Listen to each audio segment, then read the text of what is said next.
ਵਾਹਿਗੁਰੂ।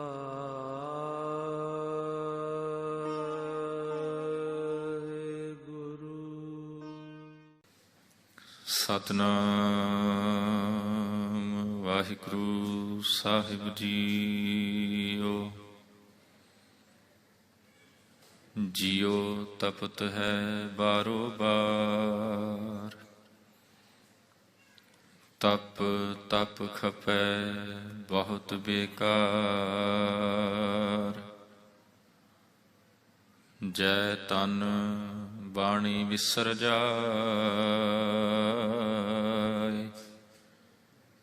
ਜਿਉ ਪੱਕਾ ਰੋਗੀ ਵਿਲ ਲਾਏ। ਜੈ ਤਨ ਬਾਣੀ ਵਿਸਰ ਜਾਏ, ਜਿਉ ਪੱਕਾ ਰੋਗੀ ਵਿਲ ਲਾਏ।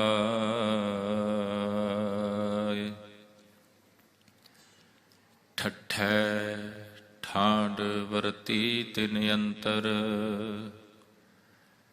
ਹਰ ਚਰਣੀ ਜਿਨ ਕਾ ਚਿਤ ਲਾਗਾ। ਚਿਤ ਲਾਗਾ ਸਈ ਜਨ ਨਿਸਤਰੇ, ਤਉ ਪ੍ਰਸਾਦੀ ਸੁਖ ਪਾਇਆ। ਚਿਤ ਲਾਗਾ ਸਈ ਜਨ ਨਿਸਤਰੇ, ਤਉ ਪ੍ਰਸਾਦੀ ਸੁਖ ਪਾਇਆ।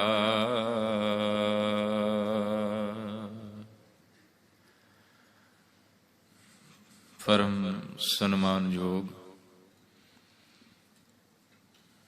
ਚਬਰ ਛਤਰ ਤਖਤ ਦੇ ਮਾਲਕ, ਰੂਹਾਨੀਅਤ ਦੇ ਮੁਜੱਸਮੇ, ਸੁੱਖਾਂ ਦੇ ਸਾਗਰ, ਦਇਆ ਦੇ ਖਜ਼ਾਨੇ, ਪਰਮ ਕਿਰਪਾਲੂ ਪਾਤਸ਼ਾਹ ਧੰਨ ਧੰਨ ਸਤਿਗੁਰੂ ਗੁਰੂ ਗ੍ਰੰਥ ਸਾਹਿਬ ਮਹਾਰਾਜ ਜੀ ਦੀ ਪਾਵਨ ਪਵਿੱਤਰ ਹਜ਼ੂਰੀ ਅੰਦਰ ਸੱਜ ਕੇ ਬੜੇ ਪਿਆਰ ਦੇ ਨਾਲ ਖਸਮ ਕੀ ਬਾਣੀ ਦਾ ਰਸ ਪਿੰਨਾ ਕੀਰਤਨ ਸਰਵਣ ਕੀਤਾ। ਸਾਧ ਸੰਗਤ, ਆਪ ਸਭ ਬਾਣੀ ਪੜ੍ਹਨ ਵਾਲੇ ਬੈਠੇ ਹੋ। ਸਤਿਗੁਰਾਂ ਨੇ ਵਚਨ ਬਖਸ਼ਿਸ਼ ਕੀਤੇ ਨੇ, ਕਹਿੰਦੇ ਜਿੱਥੇ ਬਾਣੀ ਪੜ੍ਹਨੀ ਹੈ, ਬਾਣੀ ਗਾਉਣੀ ਹੈ, ਬਾਣੀ ਸੁਣਨੀ ਹੈ, ਉੱਥੇ ਵਿਚਾਰਨੀ ਵੀ ਹੈ। ਤੇ ਜਿਹੜਾ ਇਸ ਤੋਂ ਅਗਲਾ ਸਟੈਪ ਹੈ ਨਾ, ਉਹ ਹੈ ਬਾਣੀ ਵਿਚਾਰਨ ਤੋਂ ਬਾਅਦ ਉਸ ਨੂੰ ਆਪਣੇ ਜੀਵਨ ਦੇ ਵਿੱਚ ਅਪਲਾਈ ਕਰਨਾ। ਭਾਈ ਸਾਹਿਬ ਜੀ ਨੇ ਬਾਣੀ ਗਾਈ ਹੈ ਕੀਰਤਨ ਰੂਪ ਦੇ ਵਿੱਚ, ਆਪਾਂ ਸਾਰਿਆਂ ਨੇ ਸੰਗਤੀ ਰੂਪ ਦੇ ਵਿੱਚ ਸਰਵਣ ਕੀਤੀ ਹੈ। ਤੇ ਸਾਧ ਸੰਗਤ ਹੁਣ ਕੋਸ਼ਿਸ਼ ਕਰਨੀ ਹੈ ਕਿ ਬਾਣੀ ਨੂੰ ਵਿਚਾਰਿਆ ਜਾਵੇ। ਵਿਚਾਰਾਂਗੇ, ਪਤਾ ਲੱਗੇਗਾ ਕਿ ਸਤਿਗੁਰੂ ਜੀ ਬਾਣੀ ਦੇ ਵਿੱਚ ਸਾਨੂੰ ਸਮਝਾਉਂਦੇ ਕੀ ਪਏ ਨੇ। ਜੋ ਸਮਝ ਦੇ ਵਿੱਚ ਗੱਲ ਆਏਗੀ, ਕੋਸ਼ਿਸ਼ ਕਰਾਂਗੇ ਕਿ ਉਸ ਸਮਝੀ ਹੋਈ ਗੱਲ ਨੂੰ ਆਪਣੇ ਜੀਵਨ ਦੇ ਵਿੱਚ ਅਪਣਾ ਸਕੀਏ। ਸੋ ਆਓ ਸਾਧ ਸੰਗਤ, ਪਿਛਲੇ ਕੁਝ ਸਮੇਂ ਤੋਂ ਧੰਨ ਗੁਰੂ ਨਾਨਕ ਸਾਹਿਬ ਮਹਾਰਾਜ ਜੀ ਦੀ ਪਾਵਨ ਬਾਣੀ ਪੱਟੀ ਲਿਖੀ ਦੀ ਵਿਚਾਰ ਚੱਲਦੀ ਪਈ ਹੈ। ਉਸੇ ਵਿਚਾਰ ਲੜੀ ਦੇ ਅਨੁਸਾਰ ਜੋ ਅੱਜ ਦਾ ਪਾਵਨ ਵਚਨ ਸਰਵਣ ਕੀਤਾ ਹੈ, ਠੱਠੈ ਠਾਂਡ ਵਰਤੀ ਤਿਨ ਅੰਤਰ, ਹਰ ਚਰਣੀ ਜਿਨ ਕਾ ਚਿਤ ਲਾਗਾ। ਚਿਤ ਲਾਗਾ ਸਈ ਜਨ ਨਿਸਤਰੇ, ਤਉ ਪ੍ਰਸਾਦੀ ਸੁਖ ਪਾਇਆ। ਗੁਰੂ ਨਾਨਕ ਸਾਹਿਬ ਜੀ ਕਹਿੰਦੇ ਉਹਨਾਂ ਦੇ ਅੰਦਰ ਠੰਡ ਵਰਤ ਜਾਂਦੀ ਹੈ, ਉਹ ਅੰਦਰੋਂ ਸੀਤਲ ਹੋ ਜਾਂਦੇ ਨੇ ਜਿਨ੍ਹਾਂ ਦਾ ਚਿੱਤ ਮਾਲਕ ਦੇ ਨਾਲ ਜੁੜ ਜਾਂਦਾ ਹੈ। ਤੇ ਜਿਨ੍ਹਾਂ ਦਾ ਚਿੱਤ ਉਸ ਮਾਲਕ ਦੇ ਨਾਲ ਜੁੜਿਆ, ਉਹਨਾਂ ਦਾ ਉਧਾਰ ਹੋ ਗਿਆ, ਇਸ ਸੰਸਾਰ ਤੋਂ ਤਰ ਗਏ ਜੀਓ। ਉਹਦੀ ਕਿਰਪਾ ਦੇ ਨਾਲ ਹੀ ਸਤਿਗੁਰੂ ਜੀ ਕਹਿ ਰਹੇ ਨੇ ਕਿ ਜੀਵਨ ਦੇ ਵਿੱਚ ਸੁੱਖ, ਤਉ ਪ੍ਰਸਾਦੀ ਸੁਖ ਪਾਇਆ। ਉਸ ਮਾਲਕ ਦੀ ਕਿਰਪਾ ਦੇ ਨਾਲ ਜੀਵਨ ਦੇ ਵਿੱਚ ਸੁਖ ਆਉਂਦਾ ਹੈ। ਸਤਿਗੁਰੂ ਜੀ ਕੀ ਸਮਝਾਉਂਦੇ ਪਏ ਨੇ, ਇਹ ਆਪਾਂ ਸਮਝਣ ਦੀ ਕੋਸ਼ਿਸ਼ ਕਰਨੀ ਹੈ ਜੀ। ਆਓ ਵਿਚਾਰਾਂ ਦੀ ਆਰੰਭਤਾ ਤੋਂ ਪਹਿਲਾਂ ਦਸਮ ਪਾਤਸ਼ਾਹ ਜੀ ਵੱਲੋਂ ਬਖਸ਼ਿਸ਼ ਕੀਤੀ ਹੋਈ ਫਤਿਹ ਦੀ ਸਾਂਝ ਪਾਈਏ। ਸਾਰੇ ਪਿਆਰ ਸਤਿਕਾਰ ਨਾਲ ਬੁਲਾਓ ਜੀ। ਵਾਹਿਗੁਰੂ ਜੀ ਕਾ ਖਾਲਸਾ, ਵਾਹਿਗੁਰੂ ਜੀ ਕੀ ਫਤਿਹ। ਸਾਧ ਸੰਗਤ ਬਾਣੀ ਨੂੰ ਪੜ੍ਹੀਏ ਤਾਂ ਪਤਾ ਲੱਗਦਾ ਹੈ ਕਿ ਗੁਰੂ ਸਾਹਿਬ ਜੀ ਨੇ ਬਾਣੀ ਦੇ ਵਿੱਚ ਨਾ ਕਈ ਤਰ੍ਹਾਂ ਦੀ ਅੱਗ ਦਾ ਜ਼ਿਕਰ ਕੀਤਾ ਹੈ। ਅੱਗ, ਅਗਨੀ, ਫਾਇਰ, ਕਈ ਤਰ੍ਹਾਂ ਦੀ ਅੱਗ ਦਾ ਜ਼ਿਕਰ ਮਿਲੇਗਾ ਬਾਣੀ ਦੇ ਵਿੱਚੋਂ। ਗੁਰੂ ਸਾਹਿਬ ਦਾ ਇੱਕ ਬਚਨ ਪੜ੍ਹੀਏ ਆਪਾਂ। ਸਤਿਗੁਰੂ ਜੀ ਕਹਿੰਦੇ, ਹੰਸ ਹੇਤ ਲੋਭ ਕੋਪ ਚਾਰੇ ਨਦੀਆਂ ਅੱਗ। ਇਹ ਚਾਰ ਨਦੀਆਂ, ਹੰਸ ਹੇਤ ਲੋਭ ਕੋਪ। ਹੰਸ ਦਾ ਮਤਲਬ ਹੁੰਦਾ ਹੈ ਜੀ ਨਿਰਦਇਤਾ, ਕਰੂਐਲਿਟੀ। ਹੇਤ ਦਾ ਮਤਲਬ ਹੁੰਦਾ ਹੈ ਮੋਹ, ਅਟੈਚਮੈਂਟ। ਲੋਭ ਦਾ ਮਤਲਬ ਲਾਲਚ ਹੈ, ਗਰੀਡ। ਤੇ ਕੋਪ ਦਾ ਮਤਲਬ ਹੈ ਕ੍ਰੋਧ, ਗੁੱਸਾ, ਐਂਗਰ। ਸਤਿਗੁਰੂ ਜੀ ਕਹਿੰਦੇ ਜੇਕਰ ਧਿਆਨ ਦੇ ਨਾਲ, ਗੌਰ ਦੇ ਨਾਲ ਦੇਖਿਆ ਜਾਵੇ, ਅੱਗ ਤਾਂ ਕਈ ਤਰ੍ਹਾਂ ਦੀ ਹੈ, ਪਰ ਇਹਨਾਂ ਚਾਰ ਤਰ੍ਹਾਂ ਦੀ ਅੱਗ ਦੇ ਵਿੱਚ ਸਾਰਾ ਸੰਸਾਰ ਸੜਦਾ ਪਿਆ ਹੈ। ਧੰਨ ਗੁਰੂ ਨਾਨਕ ਸਾਹਿਬ ਇੱਥੇ ਚਾਰ ਤਰ੍ਹਾਂ ਦੀ ਅੱਗ ਦਾ ਜ਼ਿਕਰ ਕਰਦੇ ਨੇ। ਕਰੂਐਲਿਟੀ ਦਾ ਜ਼ਿਕਰ ਕਰਦੇ ਨੇ, ਅਟੈਚਮੈਂਟ ਦਾ ਜ਼ਿਕਰ ਕਰਦੇ ਨੇ, ਗੁੱਸੇ ਦਾ ਜ਼ਿਕਰ ਕਰਦੇ ਨੇ, ਲਾਲਚ ਦਾ ਜ਼ਿਕਰ ਕਰਦੇ ਨੇ। ਹੁਣ ਇਹ ਅੱਗ ਕਿਸ ਤਰ੍ਹਾਂ ਹੈ ਕਿ ਜਦੋਂ ਇਨਸਾਨ ਇਹਨਾਂ ਦੇ ਵਿੱਚ ਫਸ ਜਾਂਦਾ ਹੈ ਨਾ, ਸਪੋਜ਼ ਕਰ ਲਓ ਕਿ ਇਨਸਾਨ ਦੇ ਅੰਦਰ ਨਿਰਦਇਤਾ ਆ ਗਈ, ਦਇਆ ਨਹੀਂ ਹੈ, ਕਰੂਐਲਿਟੀ ਹੈ, ਤੇ ਉਹ ਕੁਝ ਵੀ ਕਰ ਸਕਦਾ ਹੈ ਜੀ। ਉਹਨੂੰ ਕਿਸੇ ਦੇ ਨਾਲ ਕੋਈ ਮਤਲਬ ਨਹੀਂ ਹੈ, ਕਿਸੇ ਦੀ ਵੀ ਉਹ ਜਾਨ ਲੈਣ ਲੱਗਾ ਇੱਕ ਪਲ ਵਾਸਤੇ ਸੋਚੇਗਾ ਨਹੀਂ। ਲਾਲਚੀ ਬੰਦਾ, ਸਤਿਗੁਰਾਂ ਨੇ ਕਿਹਾ ਹੈ ਬਾਣੀ 'ਚ, ਕਹਿੰਦੇ ਲੋਭੀ ਕਾ ਵਿਸਾਹ ਨਾ ਕੀਜੈ। ਲਾਲਚੀ ਬੰਦੇ ਦਾ ਕਹਿੰਦੇ ਕਦੇ ਵਿਸਾਹ ਕਰਨਾ ਹੀ ਨਹੀਂ ਚਾਹੀਦਾ, ਕਿਉਂਕਿ ਉਹ ਆਪਣੇ ਬੈਨੀਫਿਟ ਵਾਸਤੇ ਕਿਸੇ ਨੂੰ ਵੀ ਨੁਕਸਾਨ ਪਹੁੰਚਾ ਸਕਦਾ ਹੈ। ਕਿਸੇ ਨੂੰ ਵੀ, ਚਾਹੇ ਉਹ ਕੋਈ ਮਿੱਤਰ ਹੋਵੇ, ਚਾਹੇ ਆਪਣਾ ਭੈਣ ਭਰਾ ਹੀ ਕਿਉਂ ਨਾ ਹੋਵੇ, ਉਹ ਨੁਕਸਾਨ ਪਹੁੰਚਾ ਸਕਦਾ ਹੈ। ਇਹ ਅੱਗ ਹੈ ਸਾਧ ਸੰਗਤ, ਜਿਹਦੇ ਵਿੱਚ ਸਾਰਾ ਸੰਸਾਰ ਸੜਦਾ ਪਿਆ ਹੈ। ਪਰ ਮੈਂ ਕੋਸ਼ਿਸ਼ ਕਰਨੀ ਹੈ ਕਿ ਜਿਹੜੀ ਤਿੰਨ ਤਰ੍ਹਾਂ ਦੀ ਅੱਗ ਹੈ ਨਾ, ਉਹਦੇ ਬਾਰੇ ਆਪਾਂ ਥੋੜਾ ਜਿਹਾ ਜ਼ਰੂਰ ਸਮਝ ਸਕੀਏ। ਤਿੰਨ ਤਰ੍ਹਾਂ ਦੀ ਅੱਗ। ਇੱਕ ਤਾਂ ਜੀ ਅੱਗ ਦਾ ਭਾਵ ਆਪਾਂ ਇੱਥੇ ਤਪਸ਼ ਲਵਾਂਗੇ, ਗਰਮੀ ਲਵਾਂਗੇ। ਇੱਕ ਤਾਂ ਬਾਹਰੀ ਗਰਮੀ ਹੈ ਨਾ, ਜਿਹੜੀ ਸਰੀਰ ਨੂੰ, ਗਰਮੀ ਦਾ ਮੌਸਮ ਚੱਲਦਾ ਪਿਆ ਹੈ, ਟੈਂਪਰੇਚਰ ਇੰਡੀਆ ਵੱਲ ਦੇਖੀ ਤੇ 40+ ਹੋਇਆ ਪਿਆ, ਬੜੀ ਗਰਮੀ ਹੈ। ਦੂਜੀ ਇੱਕ ਹੋਰ ਗਰਮੀ ਹੈ ਸਾਧ ਸੰਗਤ, ਉਹ ਹੈ ਜਦੋਂ ਆਪਾਂ ਕੁਝ ਐਸਾ ਖਾ ਲੈਂਦੇ ਆ ਜਿਹਦੀ ਤਾਸੀਰ ਬੜੀ ਗਰਮ ਹੁੰਦੀ ਹੈ। ਜਿਵੇਂ ਪੰਜਾਬ ਦੇ ਵਿੱਚ, ਇੰਡੀਆ ਦੇ ਵਿੱਚ ਅੰਬ ਦਾ ਮੌਸਮ ਗਰਮੀਆਂ ਦੇ ਵਿੱਚ ਹੀ ਆਂਦਾ ਹੈ ਜੀ, ਤੇ ਅੰਬ ਦੀ ਜਿਹੜੀ ਤਾਸੀਰ ਹੈ ਉਹ ਗਰਮ ਹੁੰਦੀ ਹੈ। ਇੱਥੋਂ ਦੀ ਗੱਲ ਕਰੀਏ ਤੇ ਡੋਰੀਅਨ ਜਿਹੜਾ ਕਿੰਗ ਆਫ ਫਰੂਟ ਮੰਨਿਆ ਗਿਆ ਜੀ, ਉਹ ਵੀ ਬੜਾ ਹੀਟੀ ਹੈ, ਬੜਾ ਗਰਮ ਹੈ। ਕੁਛ ਆਪਾਂ ਡਰਾਈ ਫਰੂਟ ਖਾ ਲਈਏ ਤੇ ਉਹਦੇ ਨਾਲ ਵੀ ਸਾਡੇ ਅੰਦਰ ਗਰਮੀ ਵੱਧ ਜਾਂਦੀ ਹੈ, ਇੱਕ ਉਹ ਵੀ ਗਰਮੀ ਹੈ। ਇੱਕ ਹੋਰ ਗਰਮੀ ਦਾ ਜ਼ਿਕਰ ਕੀਤਾ ਹੈ ਸਤਿਗੁਰਾਂ ਨੇ। ਇਹ ਜਿਹੜੀਆਂ ਦੋਨੋਂ ਤਰ੍ਹਾਂ ਦੀਆਂ ਗਰਮੀਆਂ ਨੇ ਨਾ ਸਾਧ ਸੰਗਤ, ਜਿਹੜੀ ਸੂਰਜ ਕਰਕੇ, ਸੀਜ਼ਨ ਕਰਕੇ, ਗਰਮੀ ਦਾ ਮੌਸਮ ਚੱਲਦਾ ਪਿਆ ਤਾਂ ਬੜੀ ਗਰਮੀ ਲੱਗਦੀ ਹੈ ਜੀ। ਅਸੀਂ ਬਾਹਰ ਕਿਤੇ ਪੈਦਲ ਸਾਨੂੰ ਤੁਰਨਾ ਪੈ ਜਾਏ ਤੇ ਬੜਾ ਔਖਾ ਹੁੰਦਾ ਹੈ। ਜਲਦੀ ਤੋਂ ਜਲਦੀ ਇਹ ਕੋਸ਼ਿਸ਼ ਹੁੰਦੀ ਹੈ ਕਿ ਘਰ ਪਹੁੰਚਿਆ ਜਾਵੇ, ਪੱਖੇ ਅੱਗੇ ਹੋਇਆ ਜਾਵੇ, ਜਾਂ 에ਅਰ ਕੌਨ ਦੇ ਵਿੱਚ ਆਪਾਂ ਬੈਠ ਜਾਈਏ। ਹੁਣ ਜਿਹੜੀ ਬਾਹਰ ਦੀ ਗਰਮੀ ਹੈ, ਇਸ ਬਾਹਰ ਦੀ ਗਰਮੀ ਨੂੰ ਆ ਕੁਝ ਕੁ ਸਾਧਨ ਮਾਲਕ ਨੇ ਦਿੱਤੇ ਹੋਏ ਨੇ, ਉਹਨਾਂ ਦੇ ਨਾਲ ਆਪਾਂ ਦੂਰ ਕਰ ਸਕਦੇ ਹਾਂ।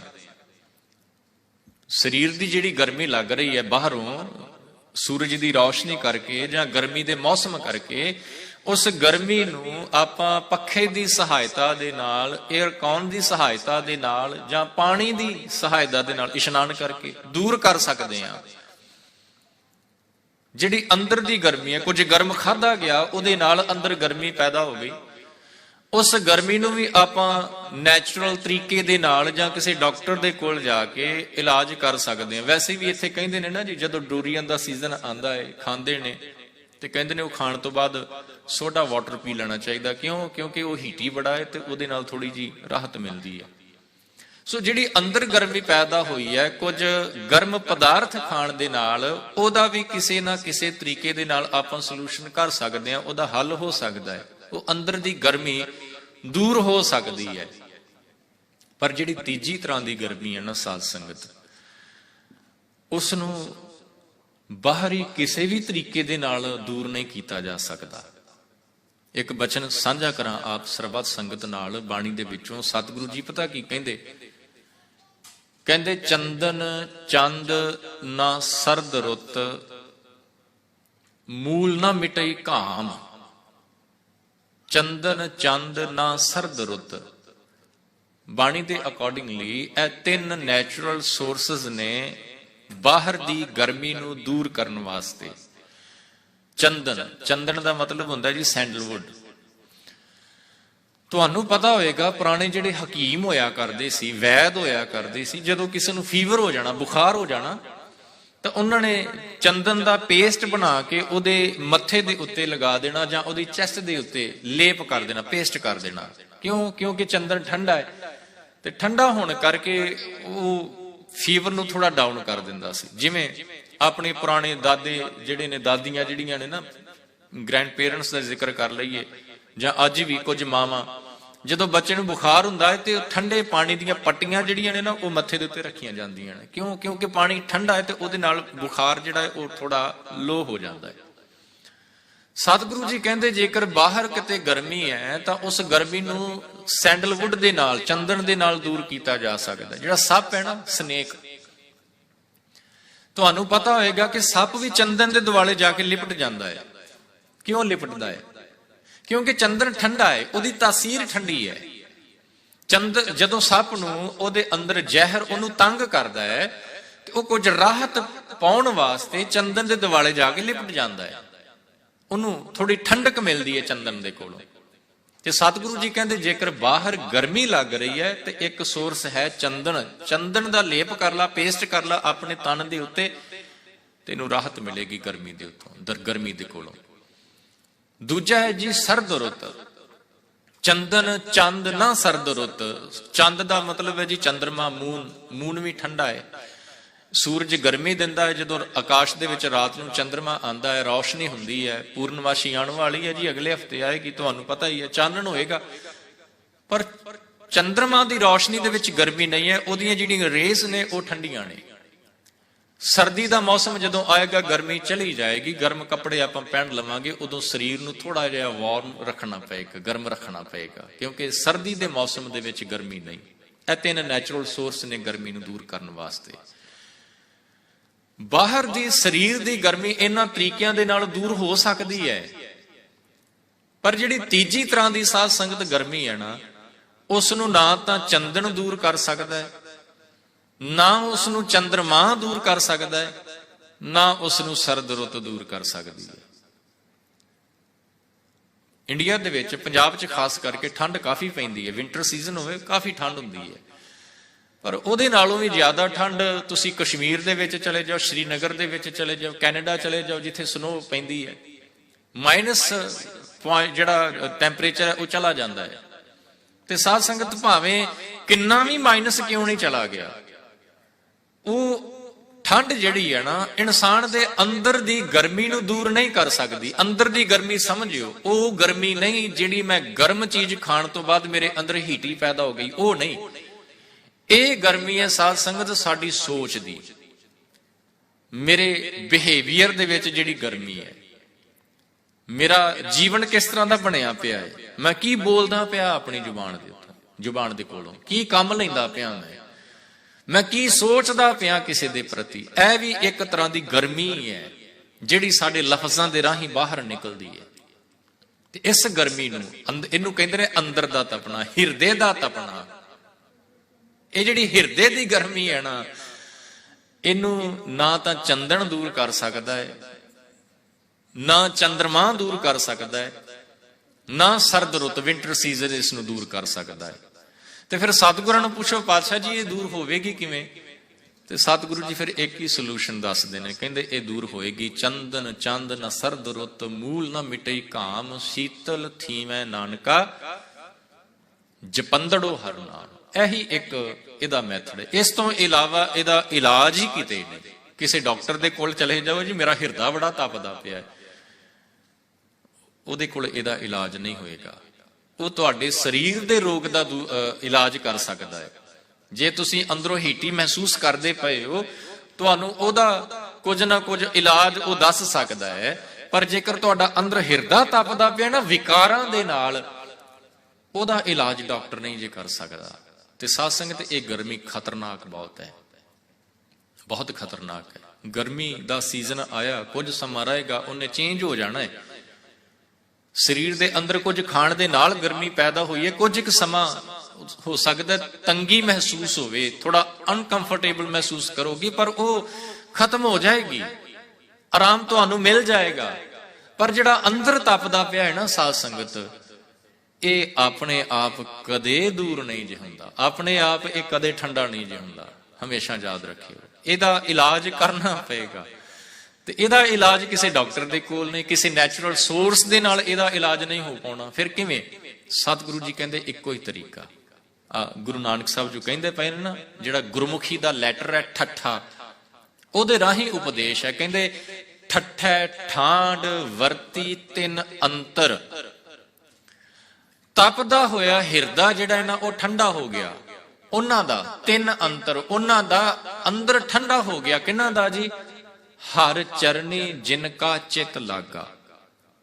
ਕਹਿੰਦੇ ਨੇ ਜਦੋਂ ਗੁਰੂ ਨਾਨਕ ਸਾਹਿਬ ਉਦਾਸੀਆਂ ਤੇ ਸੀ ਨਾ, ਤੇ ਦੀਪਾਲਪੁਰ ਪਹੁੰਚਦੇ ਨੇ। ਉੱਥੇ ਨਾ ਇੱਕ ਪਿੰਡ ਤੋਂ ਬਾਹਰ ਇੱਕ ਛੋਟਾ ਜਿਹਾ ਰੂਮ ਬਣਿਆ ਹੋਇਆ ਹੈ ਜੀ, ਉਹਦੇ ਵਿੱਚ ਇੱਕ ਰੋਗੀ ਰਹਿੰਦਾ ਹੈ, ਬਿਮਾਰ ਹੈ। ਉਹਦੇ ਨਾਲ ਪਿੰਡ ਦੇ ਲੋਕ ਵਰਤਦੇ ਨਹੀਂ। ਗੁਰੂ ਨਾਨਕ ਸਾਹਿਬ ਮਹਾਰਾਜ ਜੀ ਨੇ ਜਾ ਕੇ ਆਵਾਜ਼ ਲਗਾਈ, ਤੇ ਉਹ ਕੋੜੀ ਅੰਦਰੋਂ ਹੀ ਬੋਲਦਾ, ਲੈਪਰ ਕੋੜੀ ਅੰਦਰੋਂ ਹੀ ਬੋਲਦਾ ਹੈ, ਕਹਿੰਦਾ ਮੇਰੇ ਕੋਲ ਨਾ ਆਉਣਾ, ਮੈਂ ਬਿਮਾਰ ਆ, ਮੈਂ ਕੋੜੀ ਆ, ਤੁਹਾਨੂੰ ਵੀ ਹੋ ਸਕਦਾ ਹੈ। ਤੇ ਗੁਰੂ ਨਾਨਕ ਸਾਹਿਬ ਮਹਾਰਾਜ ਨੇ ਕਿਹਾ, ਕਹਿਣ ਲੱਗੇ ਸਰੀਰ ਦਾ ਰੋਗ ਜਿਹੜਾ ਨਾ ਉਹ ਦੂਰ ਹੋ ਸਕਦਾ ਹੈ, ਆਤਮਾ ਰੋਗੀ ਨਹੀਂ ਹੋਣੀ ਚਾਹੀਦੀ। ਹੁਣ ਜਿਹੜਾ ਗੁਰੂ ਨਾਨਕ ਸਾਹਿਬ ਦਾ ਵਚਨ ਹੈ ਨਾ, ਇਤਿਹਾਸਕਾਰ ਕਹਿੰਦੇ ਨੇ ਕਿ ਆ ਧਨਾਸਰੀ ਰਾਗ ਦਾ ਸ਼ਬਦ ਜੀਓ ਤਪਤ ਹੈ ਬਾਰੋ ਬਾਰ। ਜੀਓ, ਜੀਓ ਦਾ ਮਤਲਬ ਕੀ ਹੈ ਜੀ? ਆਤਮਾ, ਮਨ ਕਹਿ ਲਈਏ ਭਾਵੇਂ ਆਪਾਂ। ਤਪਦਾ ਪਿਆ ਹੈ ਨਾ ਸਾਡਾ। ਮਾਫ ਕਰਨਾ ਸਾਧ ਸੰਗਤ ਜੇਕਰ ਮੈਂ ਗਲਤ ਹੋਵਾਂ, ਆਪਣੇ ਅੰਦਰ ਝਾਤ ਮਾਰ ਕੇ ਦੇਖੀਏ, ਕਿਤੇ ਅੰਦਰ ਗਰਮੀ ਤਾਂ ਨਹੀਂ ਮਹਿਸੂਸ ਹੋ ਰਹੀ? ਭਾਵੇਂ ਆਪਾਂ 에ਅਰ ਕਾਊਂਟ ਦੇ ਵਿੱਚ ਬੈਠੇ ਹੋਏ ਆ, ਸਾਡਾ ਅੰਦਰ ਕਿਤੇ ਕਿਤੇ ਤੁਹਾਨੂੰ ਤੱਤਾ ਜਿਹਾ ਨਹੀਂ ਲੱਗਣ ਡਿਆ? ਕਿਤੇ ਗਰਮ ਤਾਂ ਨਹੀਂ ਮਹਿਸੂਸ ਹੁੰਦਾ ਪਿਆ? ਜੇ ਹੋ ਰਿਹਾ ਹੈ ਨਾ, ਤੇ ਇਹਦਾ ਮਤਲਬ ਸਿੱਧਾ ਜਿਹਾ ਇਹੀ ਹੈ ਕਿ ਅਸੀਂ ਵੀ ਅੰਦਰੋਂ ਤਪਦੇ ਪਏ ਆ। ਉਹੀ ਤਪਸ਼ ਜਿਹਦਾ ਜ਼ਿਕਰ ਗੁਰੂ ਸਾਹਿਬ ਗੁਰੂ ਨਾਨਕ ਸਾਹਿਬ ਕਰਦੇ ਪਏ ਨੇ, ਜੀਓ ਤਪਤ ਹੈ ਬਾਰੋ ਬਾਰ, ਤਪ ਤਪ ਖਪੈ ਬਹੁਤ ਬੇਕਾਰ। ਤੇ ਇਸ ਤਪਸ਼ ਦਾ ਰੀਜ਼ਨ ਕੀ? ਸਤਿਗੁਰੂ ਜੀ ਕਹਿੰਦੇ ਜੈ ਤਨ ਬਾਣੀ ਵਿਸਰ ਜਾਏ। ਪਰਮਾਤਮਾ ਦੀ ਨਾਮ ਰੂਪੀ ਬਾਣੀ ਵਿਸਰ ਗਈ ਹੈ, ਰੱਬ ਭੁੱਲ ਗਿਆ ਹੈ ਜੀ। ਸਿੱਧੇ ਅਰਥਾਂ ਦੇ ਵਿੱਚ ਰੱਬ ਭੁੱਲ ਗਿਆ, ਤੇ ਰੱਬ ਨੂੰ ਭੁੱਲਣ ਕਰਕੇ ਸਾਡਾ ਅੰਦਰ ਤਪਦਾ ਪਿਆ ਹੈ। ਗੁਰੂ ਅਰਜਨ ਸਾਹਿਬ ਜੀ ਕੀ ਕਹਿੰਦੇ ਨੇ? ਜਦੋਂ 12ਵਾਂ ਆਪਾਂ ਪੜ੍ਹਦੇ ਹਾਂ ਤੇ ਕੀ ਕਹਿੰਦੇ ਨੇ ਉੱਥੇ ਗੁਰੂ ਅਰਜਨ ਸਾਹਿਬ ਮਹਾਰਾਜ? ਉੱਥੇ ਕਹਿੰਦੇ ਨੇ ਅਸਾੜ ਤਪੰਦਾ ਤਿਸ ਲੱਗੈ ਹਰ ਨਾਹ ਨ ਜਿੰਨਾ ਪਾਸ। ਅਸਾੜ ਦਾ ਮਹੀਨਾ, ਜਿਹਨੂੰ ਪੰਜਾਬੀ ਚ ਨਾਰਮਲ ਪੰਜਾਬੀ ਚ ਆਪਾਂ ਹਾੜ ਦਾ ਮਹੀਨਾ ਕਹਿੰਦੇ ਆ, ਗਰਮੀ ਬੜੀ ਹੁੰਦੀ ਹੈ ਉਸ ਮਹੀਨੇ ਦੇ ਵਿੱਚ। ਤੇ ਸਤਿਗੁਰੂ ਜੀ ਕਹਿੰਦੇ ਅਸਲ ਦੇ ਵਿੱਚ ਉਹ ਮਹੀਨਾ ਗਰਮ ਮਹਿਸੂਸ ਹੀ ਉਹਨਾਂ ਨੂੰ ਹੁੰਦਾ ਹੈ ਜਿਹੜੇ ਅੰਦਰੋਂ ਤਪਦੇ ਪਏ ਨੇ, ਜਿਨ੍ਹਾਂ ਦੇ ਕੋਲ ਉਹ ਮਾਲਕ ਪ੍ਰਮਾਤਮਾ ਨਹੀਂ, ਜਿਨ੍ਹਾਂ ਦਾ ਚਿੱਤ, ਜਿਨ੍ਹਾਂ ਦਾ ਅੰਦਰ ਉਸ ਪ੍ਰਮਾਤਮਾ ਦੇ ਨਾਲ ਨਹੀਂ ਜੁੜਿਆ ਹੋਇਆ, ਉਹਨਾਂ ਨੂੰ ਉਹ ਮਹੀਨਾ ਤਪਦਾ ਮਹਿਸੂਸ ਹੁੰਦਾ ਹੈ। ਇਹ ਕੋੜੀ ਕਹਿੰਦਾ ਮੇਰੇ ਕੋਲ ਨਾ ਆਓ, ਮੈਂ ਬਿਮਾਰ ਆ, ਮੈਂ ਰੋਗੀ ਆ, ਤੁਹਾਨੂੰ ਵੀ ਹੋ ਜਾਏਗਾ। ਗੁਰੂ ਨਾਨਕ ਸਾਹਿਬ ਮਹਾਰਾਜ ਕਹਿੰਦੇ ਅੰਦਰ ਨਹੀਂ ਤਪਣਾ ਚਾਹੀਦਾ, ਅੰਦਰ ਰੋਗੀ ਨਹੀਂ ਹੋਣਾ ਚਾਹੀਦਾ, ਬਾਹਰ ਦੇ ਰੋਗ ਦਾ ਤਾਂ ਇਲਾਜ ਹੋ ਜਾਏਗਾ। ਫਿਰ ਉੱਥੇ ਹੀ ਕਹਿੰਦੇ ਨੇ ਇਹ ਸ਼ਬਦ ਗੁਰੂ ਨਾਨਕ ਸਾਹਿਬ ਮਹਾਰਾਜ ਜੀ ਨੇ ਉਚਾਰਨ ਕੀਤਾ, ਉਸ ਕੋੜੀ ਦੇ ਪਰਥਾਏ ਸਮਝਾਇਆ ਕਿ ਜਦੋਂ ਇਨਸਾਨ ਅੰਦਰੂਨੀ ਤੌਰ ਤੇ ਰੋਗੀ ਹੁੰਦਾ ਹੈ ਨਾ, ਫਿਰ ਤਪਦਾ ਹੈ, ਬਹੁਤ ਤਪਦਾ ਹੈ। ਤੇ ਸਾਧ ਸੰਗਤ ਇਹ ਜਿਹੜੀ ਤਪਸ਼ ਹੈ ਨਾ ਜੀ ਅੰਦਰ ਦੀ, ਮੈਂ ਪਹਿਲਾਂ ਬੇਨਤੀ ਕੀਤੀ ਕਿ ਬੜੀ ਖਤਰਨਾਕ ਜੀ। ਇਸ ਤਪਸ਼ ਨੇ ਪਰਿਵਾਰਾਂ ਦੇ ਪਰਿਵਾਰ ਤਬਾਹ ਕਰਕੇ ਰੱਖ ਦਿੱਤੇ, ਪਰਿਵਾਰ ਟੁੱਟ ਗਏ ਜੀ ਇਸ ਤਪਸ਼ ਦੇ ਕਰਕੇ। ਭਰਾਵਾਂ ਦੇ ਵਿੱਚ ਬੜਾ ਪਿਆਰ ਸੀ, ਹੋਇਆ ਕਰਦਾ ਸੀ ਕਿਸੇ ਸਮੇਂ, ਪਰ ਇਸ ਵੱਧਦੀ ਹੋਈ ਤਪਸ਼ ਨੇ ਉਸ ਪਿਆਰ ਨੂੰ ਖਤਮ ਕਰਕੇ ਰੱਖ ਦਿੱਤਾ, ਤੋੜ ਦਿੱਤਾ ਜੀ, ਸਾੜ ਕੇ ਰੱਖ ਦਿੱਤੇ ਪਰਿਵਾਰ ਇਸ ਤਪਸ਼ ਨੇ। ਤੇ ਮੈਂ ਬੇਨਤੀ ਕਰਾਂ ਸਾਧ ਸੰਗਤ, ਇਹ ਜਿਹੜੀ ਜ਼ਿੰਦਗੀ ਹੈ ਨਾ ਸਾਨੂੰ ਮਿਲੀ, ਦੁਬਾਰਾ ਪਤਾ ਨਹੀਂ ਮਿਲਣੀ ਹੈ ਕਿ ਨਹੀਂ ਮਿਲਣੀ, ਸਾਰਿਆਂ ਨੂੰ ਪਤਾ ਹੈ। ਇਹ ਜਿਹੜੇ ਸੱਜਣ ਮਿੱਤਰ, ਭੈਣ ਭਰਾ, ਰਿਸ਼ਤੇਦਾਰ ਮਿਲੇ ਹੋਏ ਨੇ ਨਾ, ਜਿਹੜੇ ਮਿਲੇ ਹੋਏ ਨੇ, ਜਿਨ੍ਹਾਂ ਦੇ ਨਾਲ ਆਪਣੇ ਅੰਦਰ ਦੀ ਗਰਮੀ ਕਰਕੇ ਅਸੀਂ ਬੋਲਦੇ ਨਹੀਂ ਨਾ ਬੋਲਦੇ ਆਪਣੇ, ਮਾਫ ਕਰਨਾ ਹੋ ਸਕਦਾ ਮੈਂ ਗਲਤ ਹੋਵਾਂ, ਪਰ ਕਿਤੇ ਨਾ ਕਿਤੇ ਸਾਡਾ ਆਪਣੇ ਹੀ ਪਰਿਵਾਰ ਦੇ ਜੀਆਂ ਦੇ ਨਾਲ ਬੋਲਣ ਨੂੰ ਮਨ ਨਹੀਂ ਕਰਦਾ। ਪਰ ਮੈਂ ਬੇਨਤੀ ਕਰਾਂ ਸਾਧ ਸੰਗਤ, ਇਹ ਜ਼ਿੰਦਗੀ ਇੱਕ ਵਾਰ ਮਿਲੀ ਹੈ, ਇਹ ਸੱਜਣ ਮਿੱਤਰ ਰਿਸ਼ਤੇਦਾਰ ਇੱਕ ਵਾਰ ਮਿਲੇ, ਦੁਬਾਰਾ ਨਹੀਂ ਜੀ ਇਹ ਮਿਲਨੇ, ਦੁਬਾਰਾ ਨਹੀਂ ਮਿਲਨੇ। ਇਹ ਮਤ ਸੋਚੋਗੇ ਅਗਲੇ ਜਨਮ 'ਚ ਫਿਰ ਮਿਲ ਜਾਣਗੇ, ਦੁਬਾਰਾ ਨਹੀਂ ਮਿਲਨੇ। ਤੇ ਜੇ ਦੁਬਾਰਾ ਮਿਲਨੇ ਹੀ ਨਹੀਂ ਹੈ ਤੇ ਫਿਰ ਸਾਧ ਸੰਗਤ ਕਿਉਂ ਆਪਾਂ ਨਫ਼ਰਤ ਦੇ ਕਾਰਨ ਇੱਕ ਦੂਜੇ ਦੇ ਕੋਲੋਂ ਦੂਰ ਹੋਈਏ? ਕਿਉਂ? ਗੁਰੂ ਸਾਹਿਬ ਇਸੇ ਕਰਕੇ ਤਾਂ ਕਹਿੰਦੇ ਨੇ ਇਹ ਜਿਹੜੀ ਅੰਦਰ ਦੀ ਤਪਸ਼ ਹੈ ਨਾ, ਬੜੀ ਖਤਰਨਾਕ ਹੈ। ਇਹਨੂੰ ਦੂਰ ਜਿੰਨੀ ਛੇਤੀ ਦੂਰ ਕਰ ਲਿਆ ਜਾਵੇ ਨਾ, ਉਨਾ ਹੀ ਚੰਗਾ ਹੈ। ਤੇ ਜੇ ਨਾ ਕਰ ਪਾਏ ਤੇ ਸਾਧ ਸੰਗਤ ਫਿਰ ਮੁਆਫ ਕਰਨਾ ਜੋ ਮਰਜੀ। ਇੱਕ ਨਾ 1938 ਦੇ ਵਿੱਚ 1938 ਦੇ ਵਿੱਚ ਅਮਰੀਕਾ ਦੇ ਵਿੱਚ ਇੱਕ ਰਿਸਰਚ ਹੋਈ। ਉਹ ਰਿਸਰਚ ਬੜੀ ਲੰਬੀ ਚੱਲੀ ਜੀ, 50-60 ਸਾਲ ਲਗਾਤਾਰ ਉਹ ਰਿਸਰਚ ਚੱਲਦੀ ਰਹੀ। ਉਹ ਰਿਸਰਚ ਕਾਹਦੇ ਵਾਸਤੇ ਸੀ? ਉਹ ਦੇਖ ਰਹੇ ਸੀ ਕਿ ਦੁਨੀਆ ਦੇ ਵਿੱਚ ਲੰਬੀ ਜ਼ਿੰਦਗੀ ਕੌਣ ਜਿਉਂਦਾ ਹੈ। ਉਹਨਾਂ ਨੇ ਕੁਝ ਲੋਕਾਂ ਦਾ ਜਿਹੜਾ ਗਰੁੱਪ ਹੈ, ਤੁਹਾਨੂੰ ਪਤਾ ਹੈ ਜਦੋਂ ਸਾਇੰਟਿਸਟ ਕੋਈ ਸਟੱਡੀ ਕਰਦੇ ਨੇ, ਕੋਈ ਰਿਸਰਚ ਕਰਦੇ ਨੇ, ਤੇ ਉਹ ਕੁਝ ਗਰੁੱਪ ਦੇ ਉੱਤੇ ਨਜ਼ਰ ਰੱਖਦੇ ਨੇ, ਚਾਹੇ ਉਹ ਜਾਨਵਰਾਂ ਦਾ ਹੋਵੇ ਚਾਹੇ ਇਨਸਾਨਾਂ ਦਾ ਹੀ ਕਿਉਂ ਨਾ ਹੋਵੇ, ਉਹ ਨਜ਼ਰ ਰੱਖਦੇ ਨੇ। ਉਹਨਾਂ ਨੇ ਇਹ ਪਤਾ ਕਰਨਾ ਚਾਹਿਆ ਕਿ ਲੰਬੀ ਜ਼ਿੰਦਗੀ ਕੌਣ ਜੀਉ ਸਕਦਾ ਹੈ। ਕੁਝ ਇੱਕ ਗਰੁੱਪ ਉਹਨਾਂ ਨੇ ਬਣਾ ਲਏ। ਇੱਕ ਗਰੁੱਪ ਜੀ ਉਹ ਦੇਖਣਾ ਚਾਹੁੰਦੇ ਸੀ ਕਿ ਇਹਨਾਂ ਦਾ ਲਾਈਫ ਸਟਾਈਲ ਜਿਹੜਾ ਹੈ ਨਾ ਜੀ, ਬੜਾ ਵਧੀਆ ਹੈ, ਬੜਾ ਵਧੀਆ ਲਾਈਫ ਸਟਾਈਲ ਹੈ, ਹੈਲਦੀ ਡਾਈਟ ਲੈਂਦੇ ਨੇ, ਐਕਸਰਸਾਈਜ਼ ਕਰਦੇ ਨੇ, ਟਾਈਮ ਸਿਰ ਸੌਂਦੇ ਨੇ, ਟਾਈਮ ਸਿਰ ਉੱਠਦੇ ਨੇ। ਇੱਕ ਉਹ ਨੇ ਜਿਨ੍ਹਾਂ ਦੇ ਕੋਲ ਮਾਇਆ ਬੜੀ, ਦੌਲਤ ਬੜੀ ਜੀ। ਤੇ ਤੀਜੇ ਉਹ ਜਿਨ੍ਹਾਂ ਦਾ ਸੰਬੰਧ ਆਪਣੇ ਆਸ-ਪਾਸ ਦੇ ਲੋਕਾਂ ਦੇ ਨਾਲ ਬੜਾ ਗਹਿਰਾ, ਬੜੇ ਕਲੋਜ਼ ਨੇ, ਦੋਸਤਾਂ ਦੇ ਨਾਲ ਬੜੇ ਕਲੋਜ਼, ਆਪਣੇ ਪਰਿਵਾਰ ਦੇ ਨਾਲ ਬੜੇ ਕਲੋਜ਼। ਇਹ 3 ਗਰੁੱਪ ਬਣਾਏ ਗਏ, ਨਜ਼ਰ ਰੱਖਣੀ ਉਹਨਾਂ ਨੇ ਸ਼ੁਰੂ ਕੀਤੀ। ਤੇ 50-60 ਸਾਲ ਇਸ ਰਿਸਰਚ, ਇਹ ਸਟੱਡੀ ਚੱਲਦੀ ਰਹੀ। ਤੇ ਉਸ ਤੋਂ ਬਾਅਦ ਰਿਜ਼ਲਟ ਕੀ ਆਇਆ? ਕਹਿਣ ਲੱਗੇ ਉਹ ਲੋਕ ਵੀ ਲੰਬੀ ਉਮਰ ਨਹੀਂ ਜੀ ਪਾਏ ਜਿਨ੍ਹਾਂ ਦੇ ਕੋਲ ਪੈਸਾ ਬੜਾ ਸੀ। ਉਹ ਤੇ ਜੀਉ ਨਹੀਂ ਨਾ ਸਕਦਾ ਜੀ, ਉਹ ਤਾਂ ਹਰ ਪਲ ਚਿੰਤਾ ਦੇ ਵਿੱਚ ਮਰਦਾ ਜਾ ਰਿਹਾ, ਦਿਨੋਂ ਦਿਨ ਅੰਦਰੋਂ ਅੰਦਰ ਖੁਰਦਾ ਜਾ ਰਿਹਾ। ਸਤਿਗੁਰਾਂ ਨੇ ਬਾਣੀ 'ਚ ਕਿਹਾ, ਮੈਂ ਨਹੀਂ ਕਹਿ ਰਿਹਾ, ਕਹਿੰਦੇ ਵੱਡੇ ਵੱਡੇ ਜੋ ਦੀਸਾਂ ਲੋਕ ਤਿੰਨ ਕੋ ਵਿਆਪੈ ਚਿੰਤਾ ਰੋਗ, ਉਹ ਚਿੰਤਾ ਦੇ ਵਿੱਚ ਹੀ ਨੇ। ਤੇ ਜਦੋਂ ਤੱਕ ਉਹ 2-4 ਰਾਤ ਨੂੰ ਗੋਲੀਆਂ ਨਾ ਖਾ ਲੈਣ, ਨੀਂਦ ਵੀ ਨਹੀਂ ਆਉਂਦੀ ਉਹਨਾਂ ਨੂੰ। ਤਾਂ ਗੁਰੂ ਸਾਹਿਬ ਕਹਿੰਦੇ ਉਹ ਰਿਸਰਚ ਕਹਿੰਦੇ ਉਹ ਲੋਕ ਵੀ ਲੰਬੀ ਜ਼ਿੰਦਗੀ ਜਿਉ ਨਾ ਪਾਏ ਜਿਹੜੇ ਦੂਜੇ ਸੀ। ਅੱਜ ਕੱਲ ਬੜਾ ਡਾਈਟ ਦੇ ਉੱਤੇ ਬੜਾ ਖਿਆਲ ਦਿੱਤਾ ਜਾਂਦਾ ਨਾ ਸਾਧ ਸੰਗਤ। ਉਹ ਰਿਸਰਚ ਕਹਿ ਰਹੀ, ਮੈਂ ਆਪਣੇ ਕੋਲੋਂ ਕੁਝ ਨਹੀਂ ਕਹਿ ਰਿਹਾ। ਡਾਈਟ ਦੇ ਉੱਤੇ ਖਿਆਲ ਬੜਾ ਦਿੱਤਾ ਜਾ ਰਿਹਾ, ਜ਼ਰੂਰੀ ਵੀ ਹੈ, ਧਿਆਨ ਵੀ ਰੱਖਣਾ ਚਾਹੀਦਾ ਹੈ ਆਪਣੇ ਸਰੀਰ ਦਾ। ਮੈਨੂੰ ਕੀ ਖਾਣਾ ਚਾਹੀਦਾ ਹੈ, ਕੀ ਨਹੀਂ ਖਾਣਾ ਚਾਹੀਦਾ, ਕਦੋਂ ਖਾਣਾ ਹੈ, ਕਦੋਂ ਨਹੀਂ ਖਾਣਾ, ਧਿਆਨ ਰੱਖਣਾ ਚਾਹੀਦਾ ਹੈ। ਪਰ ਸਾਧ ਸੰਗਤ ਇਹੀ ਇੱਕ ਮੈਥਡ ਨਹੀਂ ਹੈ ਲੰਬੀ ਜ਼ਿੰਦਗੀ ਜਿਉਣ ਦਾ। ਐਕਸਰਸਾਈਜ਼ ਵੀ ਕਰਨੀ ਚਾਹੀਦੀ ਹੈ, ਜ਼ਰੂਰੀ ਹੈ, ਸਰੀਰ ਜਿਹੜਾ ਫਿੱਟ ਰਹਿੰਦਾ ਹੈ। ਪਰ ਇਹ ਭੁਲੇਖਾ ਨਾ ਰਹੇ ਕਿ ਕੇਵਲ ਇਹਨਾਂ ਕੰਮਾਂ ਦੇ ਨਾਲ ਹੀ ਆਪਾਂ ਲੰਬੀ ਜ਼ਿੰਦਗੀ ਜਿਉ ਸਕਦੇ ਹਾਂ। ਤੇ ਉਹਨਾਂ ਦੀ ਸਟੱਡੀ ਨੇ ਕੀ ਸਾਹਮਣੇ ਲੈ ਕੇ ਆਂਦਾ? ਕਹਿੰਦੇ ਜਿਹੜੇ ਆਪਣੇ ਦੋਸਤਾਂ ਦੇ ਨਾਲ ਬੜੇ ਕਲੋਜ਼ ਸੀ, ਆਪਣੇ ਪਰਿਵਾਰ ਦੇ ਨਾਲ ਬੜੇ ਕਲੋਜ਼ ਸੀ, ਉਹ ਅਸਲ ਦੇ ਵਿੱਚ ਸਭ ਤੋਂ ਲੰਬੀ ਜ਼ਿੰਦਗੀ ਜਿਉ ਕੇ ਇਸ ਦੁਨੀਆ ਤੋਂ ਗਏ। ਕਿਉਂ? ਹੈਲਦੀ ਡਾਈਟ ਤਾਂ ਖਾ ਲਈ, ਐਕਸਰਸਾਈਜ਼ ਤਾਂ ਕਰ ਲਈ, ਪਰ ਜਿਹੜੀ ਮਾਈਂਡ ਨੂੰ ਖੁਰਾਕ ਦੇਣੀ ਸੀ ਉਹ ਨਾ ਮਿਲ ਪਾਈ। ਮੈਨੂੰ ਕੋਈ ਪ੍ਰੋਬਲਮ ਮੇਰੇ ਸਾਹਮਣੇ ਆ ਗਈ, ਮੈਨੂੰ ਕੋਈ ਦੁੱਖ ਲੱਗ ਗਿਆ ਜੀ, ਮੈਂ ਉਹ ਆਪਣੇ ਮਿੱਤਰਾਂ ਦੇ ਨਾਲ ਸਾਂਝਾ ਨਹੀਂ ਕਰ ਪਾਇਆ। ਤੂੰ ਹੈਲਦੀ ਡਾਈਟ ਕੀ ਕਰ ਲਏਗੀ? ਮੇਰੀ ਕੀਤੀ ਹੋਈ ਐਕਸਰਸਾਈਜ਼ ਕੀ ਕਰ ਲਏਗੀ? ਕੁਛ ਨਹੀਂ ਕਰ ਪਾਏਗੀ। ਜਿਨ੍ਹਾਂ ਦੇ ਸੱਜਣ ਮਿੱਤਰ ਬੜੇ ਕਲੋਜ਼ ਸੀ, ਉਹਨਾਂ ਨੇ ਆਪਣੀ ਹਰ ਇੱਕ ਗੱਲ ਉਹਨਾਂ ਦੇ ਨਾਲ ਸ਼ੇਅਰ ਕੀਤੀ, ਹੱਸਦੇ ਖੇਡਦੇ ਰਹੇ ਜੀ। ਅੱਜ ਕੱਲ ਹਾਸਾ ਉੱਡ ਚੁੱਕਾ ਹੈ, ਫੇਕ ਜੀ ਸਮਾਈਲ ਆਪਾਂ ਸਾਰੇ ਲਈ ਫਿਰਦੇ ਆ। ਹਾਸਾ ਕਿਤੇ ਗਵਾਚ ਗਿਆ ਬੜੇ ਚਿਰ ਦਾ। ਕਿਉਂ ਗਵਾਚ ਗਿਆ? ਕਿਉਂਕਿ ਅਸੀਂ ਆਪਣੇ ਸੱਜਣਾ ਮਿੱਤਰਾਂ ਦੇ ਨਾਲ ਉਹਨਾਂ ਕਲੋਜ਼ ਹੈ ਹੀ ਨਹੀਂ ਜਿੰਨਾ ਹੋਣਾ ਚਾਹੀਦਾ ਸੀ। ਆਪਣੇ ਪਰਿਵਾਰ ਦੇ ਨਾਲ ਕਲੋਜ਼ ਨਹੀਂ। ਮੈਂ ਬੇਨਤੀ ਕੀਤੀ, ਤਪਸ਼ ਨੇ ਪਰਿਵਾਰਾਂ ਨੂੰ ਤੋੜ ਕੇ ਰੱਖ ਦਿੱਤਾ ਹੈ, ਗਰਮੀ ਨੇ, ਅੰਦਰ ਦੀ ਗਰਮੀ ਨੇ।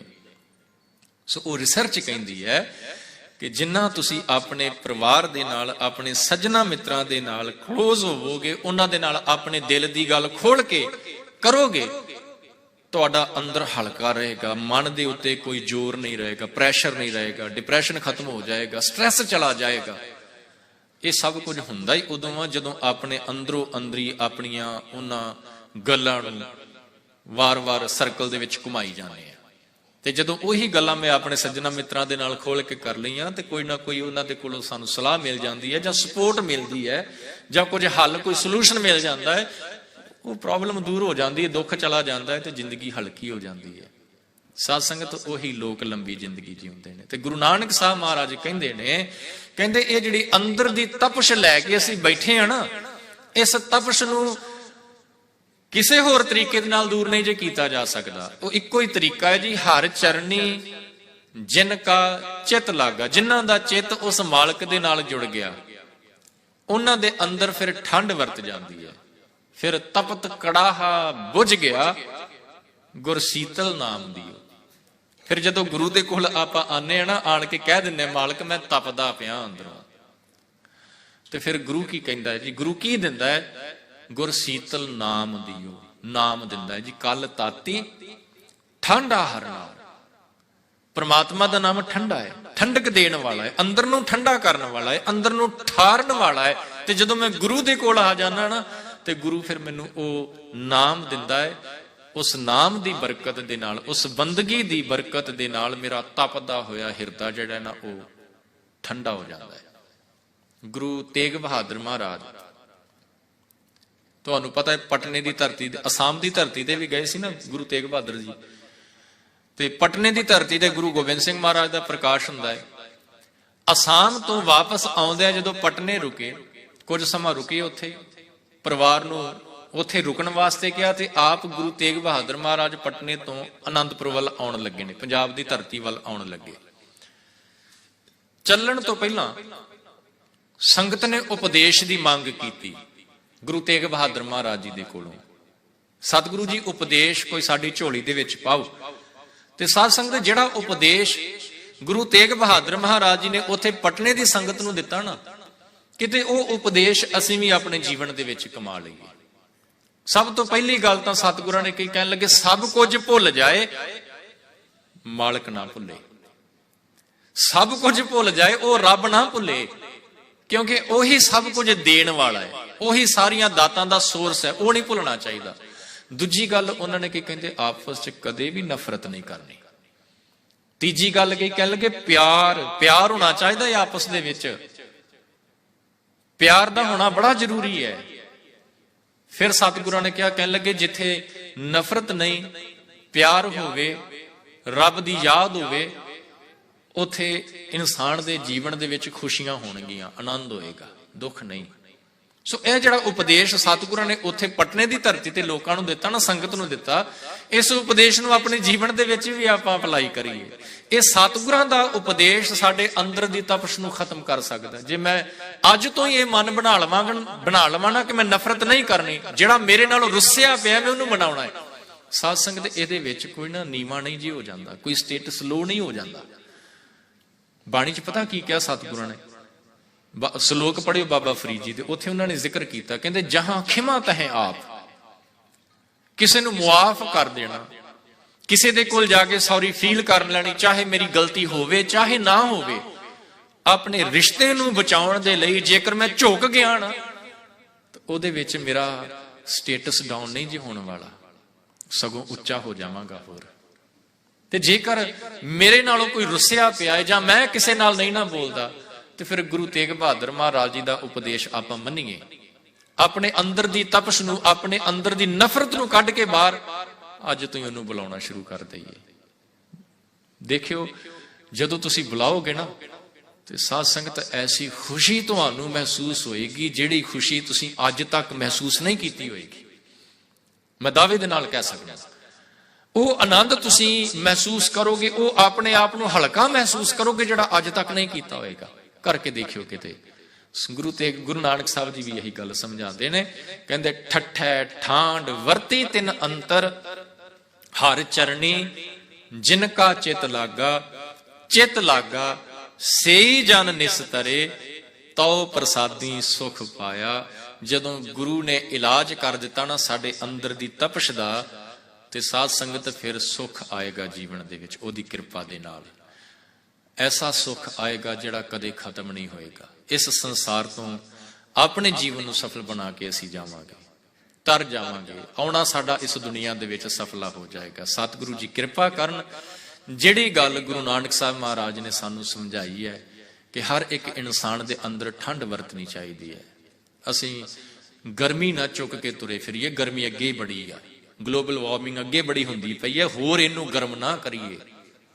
ਅੱਗੇ ਖਤਰੇ ਦੀ ਘੰਟੀ ਸਾਡੇ ਸਿਰ ਦੇ ਉੱਤੇ ਲਟਕਦੀ ਪਈ ਹੈ। ਬਾਹਰ ਦੀ ਗਰਮੀ ਨੇ ਤਾਂ ਜਿਹੜਾ ਨੁਕਸਾਨ ਕਰਨਾ ਹੀ ਕਰਨਾ ਹੈ, ਖੁਦ ਆਪਣਾ ਨੁਕਸਾਨ ਆਪ ਨਾ ਕਰੀਏ। ਅੰਦਰ ਦੀ ਗਰਮੀ ਦੇ ਨਾਲ ਇਹਨੂੰ ਦੂਰ ਕਰੀਏ ਗੁਰੂ ਦੇ ਸ਼ਬਦ ਦੀ ਬਰਕਤ ਦੇ ਨਾਲ, ਤਾਂ ਕਿ ਸਾਡਾ ਲੋਕ ਸੁਖੀ ਤੇ ਪਰਲੋਕ ਸੁਹੇਲਾ ਹੋ ਸਕੇ। ਜੀ ਵਿਚਾਰਾਂ ਕਰਦਿਆਂ ਹੋਈਆਂ ਭੁੱਲਾਂ ਦੀ ਖਿਮਾ ਗੁਰੂ ਅਤੇ ਸੰਗਤ ਬਖਸ਼ਣ ਯੋਗ ਹੈ, ਬਖਸ਼ ਲੈਣਾ ਜੀ। ਅੰਤ ਵਿੱਚ ਬੁਲਾਓ ਫਤਿਹ। ਵਾਹਿਗੁਰੂ ਜੀ ਕਾ ਖਾਲਸਾ, ਵਾਹਿਗੁਰੂ ਜੀ ਕੀ ਫਤਿਹ।